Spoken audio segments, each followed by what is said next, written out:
Welcome to Keep the Faith Ministry News.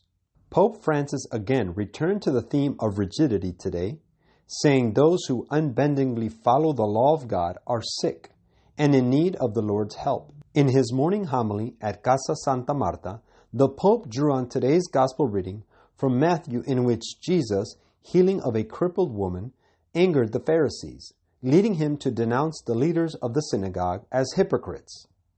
This is an accusation Jesus often makes to those who follow the law with rigidity. The Pope said, quote, "The law was not drawn up to enslave us, but to set us free, to make us God's children," he said.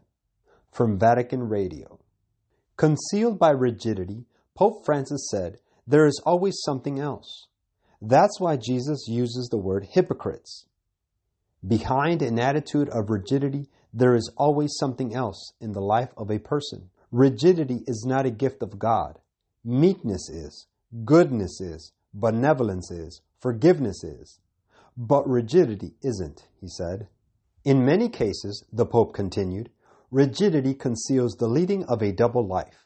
But he pointed out there can also be something sick behind it. Commenting on the difficulties and suffering that afflict a person who is sincere about realizing their rigidity, the Pope said this is because they lack the freedom of God's children. They do not know how to walk in the path indicated by God's law.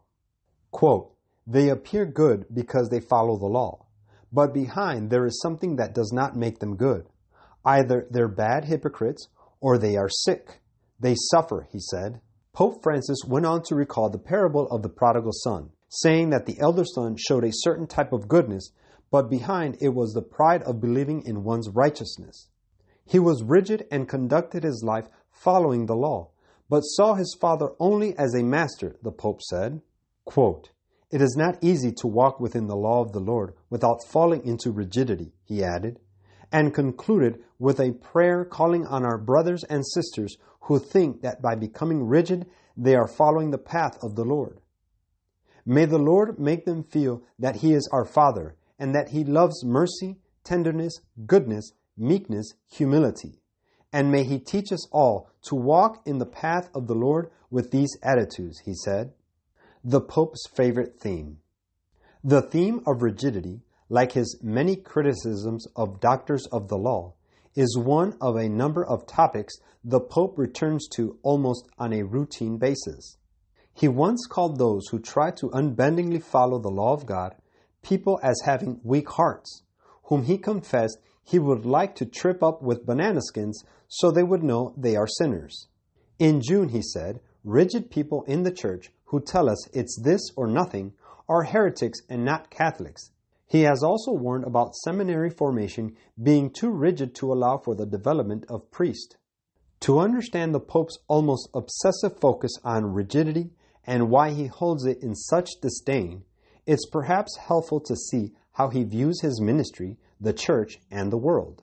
According to one of his closest advisors, Jesuit Father Antonio Sparado, for Francis, both the Church and the world are in constant flux, and so his pontificate is one of discernment of incomplete thought, for which the rigidity of rules is an obstacle. The Holy Father, he added, doesn't want to teach a definitive or complete word on every question which affects the Church and the world. For him, Father Sparado said, neither the Pope nor the Church have a monopoly on the interpretation of social realities or the proposal of solutions to contemporary problems.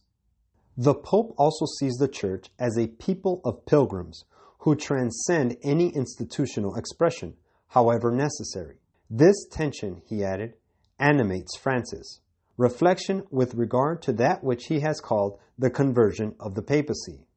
In his apostolic exhortation, Evangelii Gaudium, Francis further explains and perhaps more clearly where his aversion to rigidity comes from.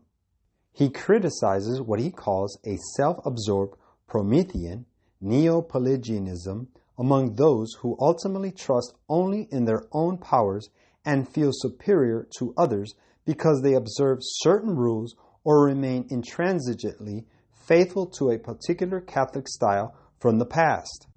Quote, "A supposed soundness of doctrine or discipline leads instead to a narcissistic and authoritarian elitism. he believes, whereby instead of evangelizing, one analyzes and classifies others, and instead of opening the door to grace, one exhausts his or her energies in inspecting and verifying. He further believes that in neither case is one really concerned about Jesus Christ or others, and argues it is impossible to think that a genuine evangelizing thrust could emerge from these adulterated forms of Christianity. Elsewhere in the document, he says it is his hope, quote, that we will be moved by the fear of remaining shut up within structures which give us a false sense of security, within rules which make us harsh judges, within habits which make us feel safe, while at our door people are starving and Jesus does not tire of saying to us, give them something to eat. Mark 6:37. What does the Pope mean when he says, those who unbendingly follow the law of God are sick and in need of the Lord's help? Is he downplaying the law of God? Quote, when we reach the standard that the Lord would have us reach, worldlings will regard Seventh-day Adventists as odd, singular, straight-laced extremists. We are made a spectacle unto the world, and to angels and to men. Review and Herald, January 9th, 1894. This is Keep the Faith Ministry News. Thank you for watching.